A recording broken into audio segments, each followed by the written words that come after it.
இந்த வீடியோக்குள்ள பார்த்தோம்னா ஒரு சின்ன இன்ஃபர்மேஷன். நம்மளுடைய சேனல்ல நீங்க Facebookலயும் பார்க்கணும்னு விரும்புனீங்கன்னா, நீங்க பார்த்துட்டு இருக்க வீடியோக்கள டிஸ்கிரிப்ஷன்லயே Facebook பேஜோட லிங்க குடுத்துருக்கேன்.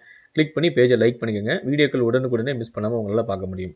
இன்னைக்கு நம்ம சேனல்ல நம்ம பார்க்க போற வீடியோ என்னன்னா, பூண்டை இப்படி கட்டி இரவு முழுக்க பெண்கள் அவங்களுடைய பிறப்புறுப்பில் வைத்திருந்தால் என்ன மாதிரியான விஷயங்கள்லாம் அவங்க உடலில் நடக்கும் அப்படிங்கிறத பத்தி தான் நாம இந்த வீடியோல தெரிஞ்சுக்க போறோம். ஸோ தொடர்ந்து இந்த மாதிரியான விஷயங்களை நீங்க தெரிஞ்சுக்கணும் அப்படின்னு நினைச்சீங்கன்னா, நீங்க பார்த்துட்டு இருக்க வீடியோ கீழே வந்து பார்த்தீங்கன்னா சப்ஸ்கிரைப் அப்படின்னு வந்து ரெட் கலர்ல ஒரு பட்டன் இருக்கும். ஸோ அந்த ரெட் கலர் பட்டனை கிளிக் பண்ணுங்க. ஸோ கிளிக் பண்ண உடனே ஒரு பெல் சிம்பிள் கிரியேட் ஆகும். ஸோ அந்த பெல் சிம்பிளையும் சேர்த்து கிளிக் பண்ணுங்க. பெண்களே, உங்களுடைய பிறப்புறுப்பு பகுதியில் அரிப்புடன் வெள்ளைப்படுதல் உண்டாகிறதா? கண்டிப்பாக அது ஈஸ்ட் தொற்றாக தான் இருக்கும். ஈஸ்ட் தொற்று என்பது பெண்கள் அடிக்கடி சந்திக்கும் பிரச்சனைகளுள் ஒன்று. இதனால் மற்றவர்கள் முன்னிலையில் நீங்கள் ஒரு இக்கட்டான சூழ்நிலையை சந்திக்க நேரிடும். இப்போ இதற்கு என்னதான் வழி என்று யோசிக்கிறீர்களா? கவலையை விடுங்க, இருக்கவே இருக்கு இந்த பூண்டு பற்கள். ஆமாங்க, இந்த பூண்டு பற்கள் உங்களுடைய ஈஸ்ட் பிரச்சனையை ஒரு முடிவு கட்ட உதவுகிறது. இதனை நீங்கள் எப்படி பயன்படுத்த வேண்டும் என்றால், இதற்கு நிறைய செலவு எதுவுமே செய்ய தேவையில்லை. நம்முடைய வீட்டில் இருக்கும் பொருளை வைத்து நீங்கள் ஈஸியாக இதை செய்து விடலாம்.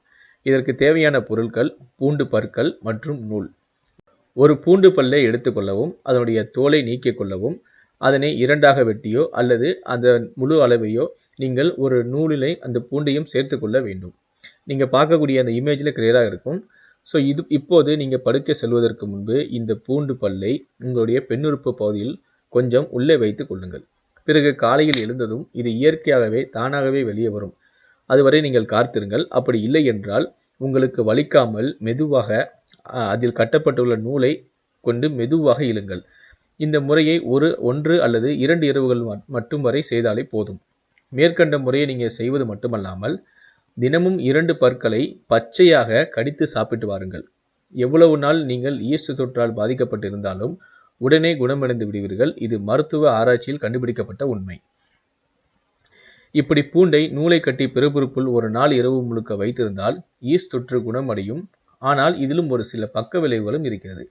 அவை என்னவென்றால், பெண்ணுறுப்பு பகுதியில் எரிச்சல், அரிப்பு, வலி அல்லது இரத்த இதர எரிச்சல் இந்த அறிகுறிகள் தென்பட்டால் மருத்துவரை ஆலோசித்துக் கொள்வது நல்லது.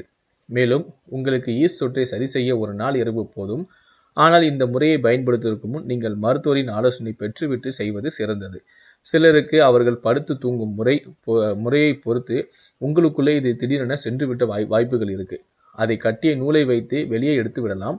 ஆனால் சென்சிட்டிவ் சருமம் உள்ளவர்களுக்கு அரிப்பு ஏற்பட ஆரம்பிக்கும். குறிப்பாக கர்ப்ப காலத்தில் இந்த முறையை நீங்கள் முயற்சி செய்ய வேண்டாம். உங்களுக்கு பூண்டு ஒவ்வாமை இருந்தாலோ அல்லது இரத்தப்போக்கு பிரச்சனை, இரத்த அடர்த்தி குறைபாடு இந்த மாதிரியான மருந்துகள் நீங்கள் எடுத்தாலோ அல்லது HIV சிகிச்சை பெற்றாலோ இந்த முறையை நீங்கள் பயன்படுத்தாதீர்கள். இந்த முறை நிறைய பெண்களுக்கு நல்ல தீர்வு கொடுத்துள்ளது. எனவே இதை பயன்படுத்தி பலன் பெறுங்கள். இந்த ஆரோக்கியமான பதிவு உங்களுக்கு பிடித்திருந்தால் இந்த வீடியோவை லைக் கொடுங்க. மேலும் இது போல ஹெல்த் சம்பந்தமான விஷயத்தை நீங்கள் அப்டேட்டாக உடனுக்குடனே தெரிஞ்சுக்கணும்னு நினச்சிங்கன்னா, நீங்கள் யூடியூப்ல பார்த்தீங்கன்னா இந்த பேஜை என்னோட சேனலை சப்ஸ்கிரைப் பண்ணுங்கள். ஃபேஸ்புக்கில் பார்க்கணும்னு நினச்சிங்கன்னா கீழே டிஸ்கிரிப்ஷனில் லிங்க் கொடுத்துருக்கேன். கிளிக் பண்ணி ஃபேஸ்புக் பேஜை ஒரு லைக் கொடுத்துருங்க. ஃபாலோ பண்ணுங்கள். நன்றி.